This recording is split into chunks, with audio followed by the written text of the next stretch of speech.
कर रहे हैं और हम विकास की बात करते हैं, तो जहां हम विकास की बात करते हैं वहां बहुत सारी चीजें आती है, क्योंकि वागड़री माटी बोले हैं कि विकास चाहिए, तो विकास किया चाहिए है इन बारे में थाने बतासी। अब मैं पोडियम पे बुलाना चाहूंगी प्रदेश के यूडीएच मंत्री झाबर सिंह खर्रा जी को। जोरदार तालियां एक बार इनके लिए बजा दीजिए। और सर मैं चाहूंगी कि बांसवाड़ा क्या समृद्ध बन सके, और क्योंकि थे कई सारी बातें करिया हो सर, तो मैं चाहूंगी ज्यादा समय नहीं लूं, आपने वचना से सुनना चाहूंगी।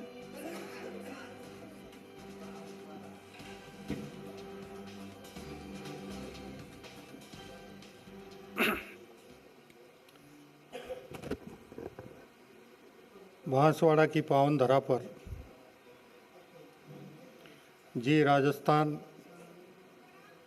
चैनल द्वारा आयोजित एक कदम विकास की ओर कार्यक्रम में हमारे बीच उपस्थित राजस्थान सरकार के माननीय राजस्व मंत्री माननीय हेमंत जी मीणा साहब, राजस्थान विधानसभा में हमारे सहयोगी विधायक गढ़ी के माननीय विधायक महोदय माननीय कैलाश जी, बांसवाड़ा के युवा जिला कलेक्टर श्री यादव जी, जी राजस्थान के चैनल हेड मनीष जी, हमारी पार्टी के प्रदेश उपाध्यक्ष जी, जिलाध्यक्ष जी, पूर्व सभापति जी,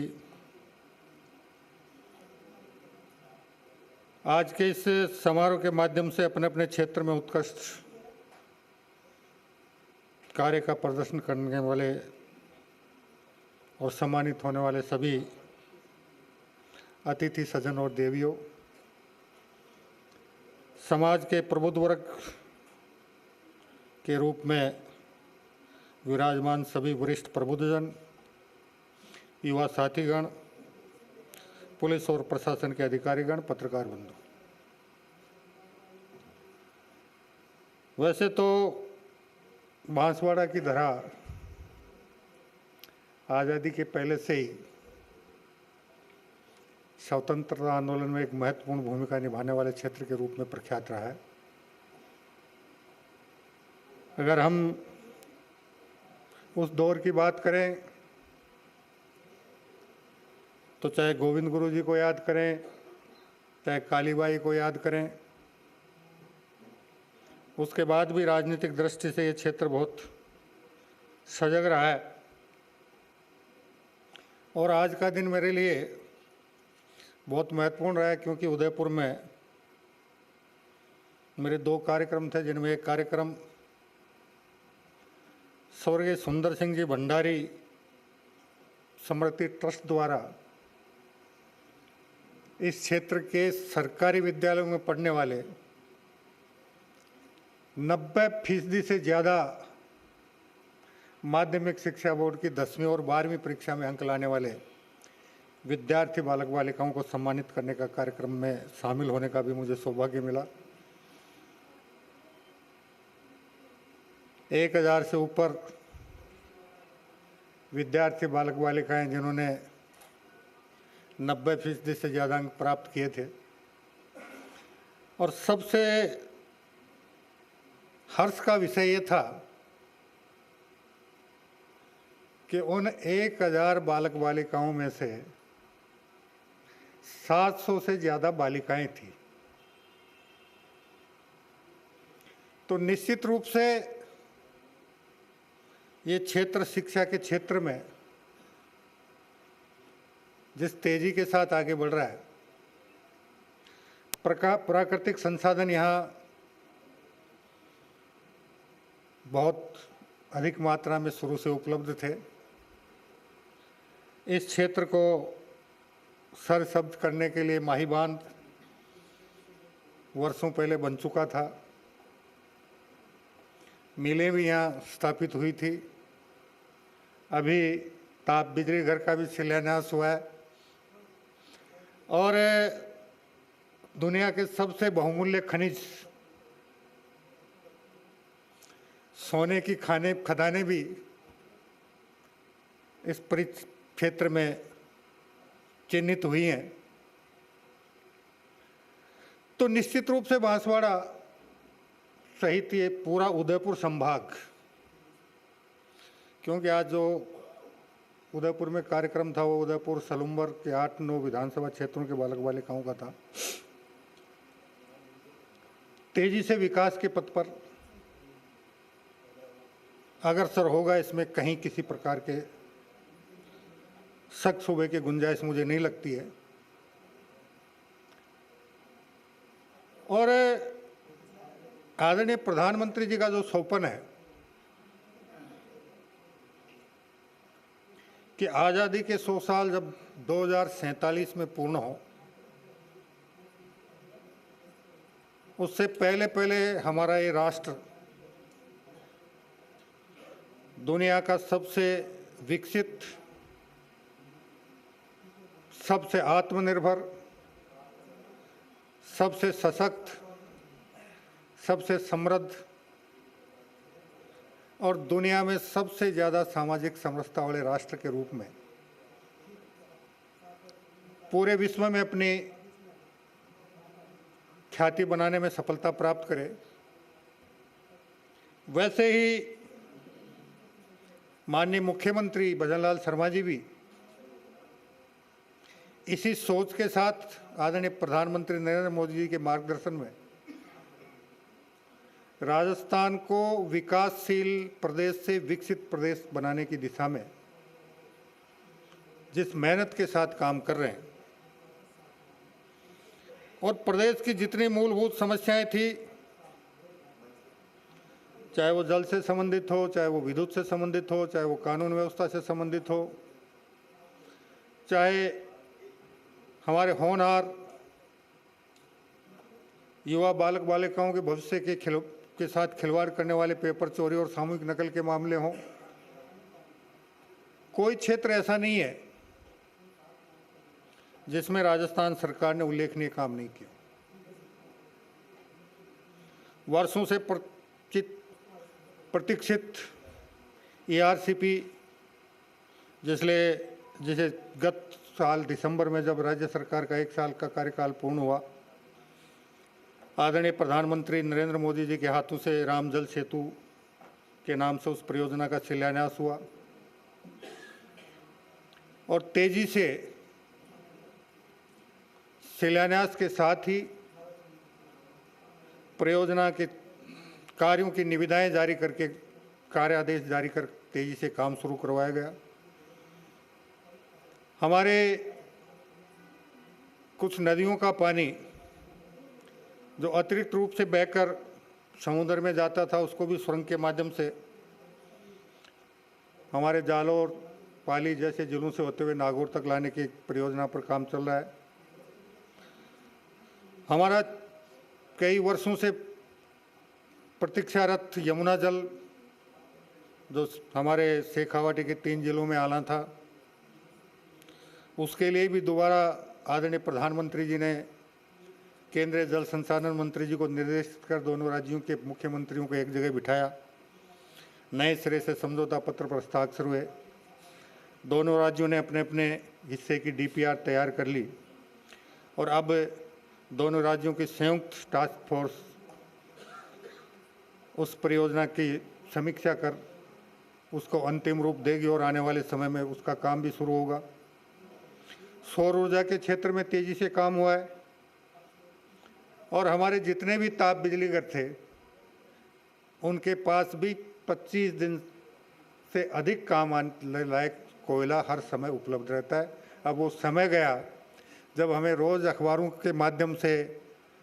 टीवी चैनलों के माध्यम से, सोशल मीडिया के माध्यम से जानकारी मिलती थी कि फलां ताप बिजलीघर के पास 24 घंटे से अधिक काम आने योग्य कोयला उपलब्ध नहीं है, किसी के पास 48 घंटे से ज़्यादा का कोयला उपलब्ध नहीं है। अब वो समय भी बहुत पीछे छूट गया है। और इसके अलावा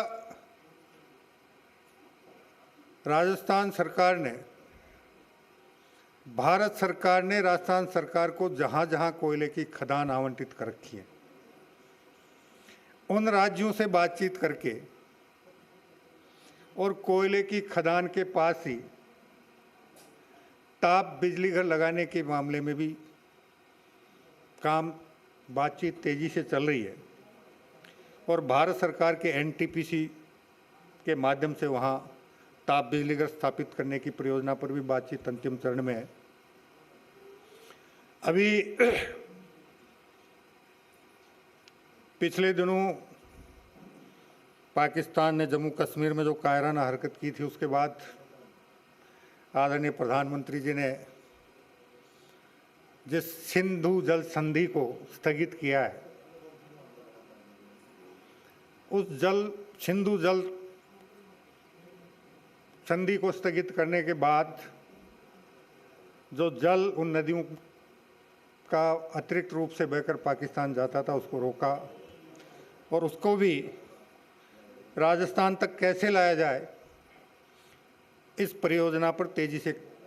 विचार होकर काम चल रहा है। आने वाले समय में शायद हमारी उन 5 नदियों का जल भी राजस्थान की धरा पर और अधिक मात्रा में आएगा। कानून व्यवस्था की स्थिति में भी अगर हम एनसीआरबी के डाटा का अध्ययन करें तो 15-16% अपराधों में कमी आई है। 18 से 23 के कालखंड में जिन लोगों ने इस प्रदेश के युवाओं के भविष्य के साथ खिलवाड़ किया, उनके 300 से अधिक अपराधी जेल के सकीचों के पीछे जा चुके हैं और कोई क्षेत्र ऐसा नहीं है जिसमें राजस्थान सरकार गंभीरता से काम नहीं कर रही हो। मैं निवेदन ये करना चाहूँगा कि भारत सरकार हो चाहे राजस्थान सरकार हो, कितने ही बेहतर से बेहतर विकास योजनाओं का निर्माण कर क्रियान्वित करे, कितनी बेहतर से बेहतर जन कल्याणकारी योजनाओं का निर्माण कर उनका क्रियान्वयन करे, जब तक आम जन की सकारात्मक भागीदारी उन योजनाओं को प्राप्त नहीं होती, वो पूर्ण रूप से सफल नहीं हो पाती हैं। और इसीलिए आदरणीय प्रधानमंत्री जी बार बार देश की 140 करोड़ जनता का आह्वान करते हैं और पिछले कुछ वर्षों में जिस तेजी के साथ हमारे विशेष रूप से युवा नागरिकों में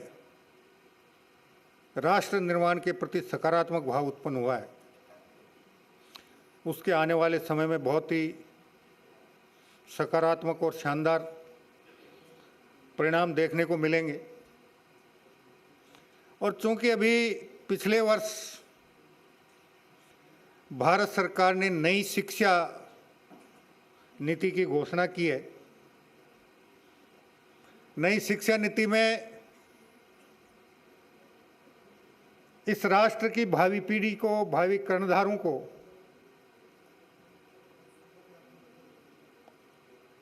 भारतवर्ष का वो विगत का गौरवशाली इतिहास पढ़ाया जाएगा। अब तक हम जब विद्यालय में पढ़ते थे तो इतिहास की पुस्तकों में, बाकी पाठ्य पुस्तकों में हमें पढ़ाया जाता था कि जिन लोगों ने स्वतंत्रता संग्राम के दौरान देश से बाहर जाकर स्वतंत्रता संग्राम को आगे बढ़ाने के लिए आज़ाद हिंद सेना की स्थापना की, आज़ाद हिंद सरकार की स्थापना की, आज़ाद हिंद बैंक की स्थापना की, उसके शीर्ष नेतृत्व को हम युद्ध अपराधी के रूप में पढ़ते थे। अब आने वाले समय में इस राष्ट्र की पीढ़ी उन्हीं नायकों को स्वतंत्रता संग्राम के उन महान नायकों के रूप में पढ़ेगी जिन्होंने इस राष्ट्र की आज़ादी के लिए अपना सर्वस्व अर्पण कर दिया। चाहे वो नेताजी सुभाष चंद्र बोस हों, चाहे उनके बाकी सहयोगी हों,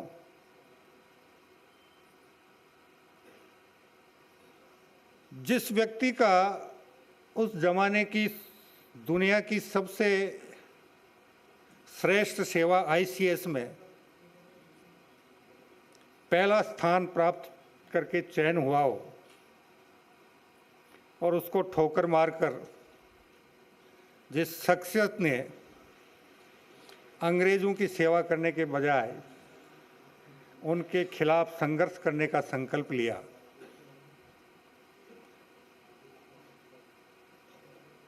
50,000 के लगभग की आज़ाद हिंद सेना की स्थापना की और आज़ादी के उस संग्राम में सर्वाधिक योगदान भी अगर माना जाए तो उसी आज़ाद हिंद फौज का था। हम अब तक हमारे चंद्रशेखर आज़ाद हों, शहीद आजम भगत सिंह हों, उनके साथी राजगुरु हों, सुखदेव हों, अशफाक उल्ला खां हों, उन सबको अपराधी के रूप में पाठ्य पुस्तकों के रूप में पढ़ते रहे। अब उन सबको स्वतंत्रता संग्राम के महान नायक के रूप में जब राष्ट्र की भावी पीढ़ी उनका इतिहास पढ़ेगी और इस राष्ट्र के पूर्वजों का 1000 साल के उस कालखंड में एक के बाद एक विदेशी आक्रमणों में केवल राजा महाराजाओं ने नहीं, चाहे वो रानी लक्ष्मीबाई हो, चाहे महारानी अवंतीबाई हो, उन्होंने जिस शिद्दत के साथ मुकाबला किया,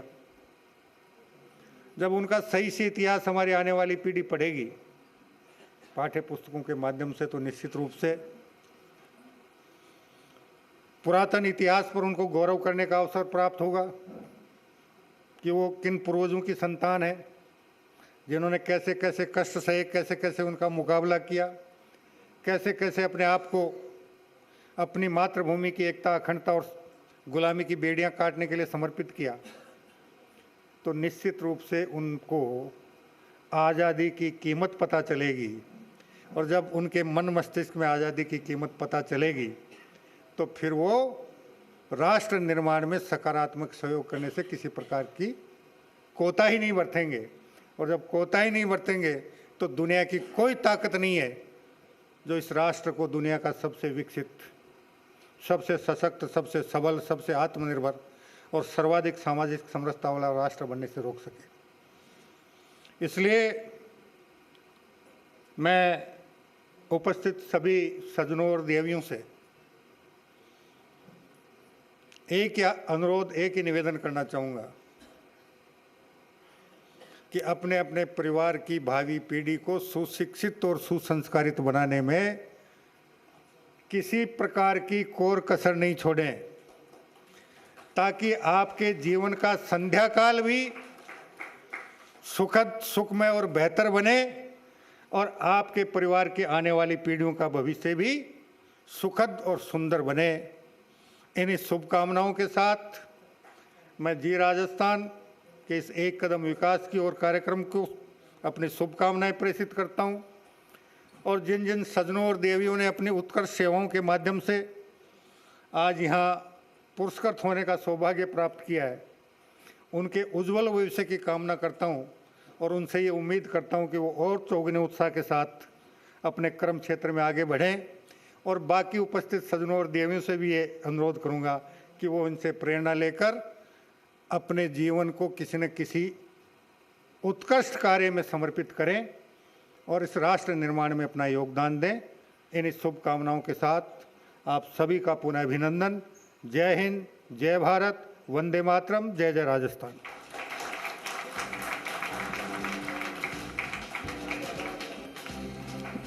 एक बार जोरदार तालियां बजा दीजिए फिर से।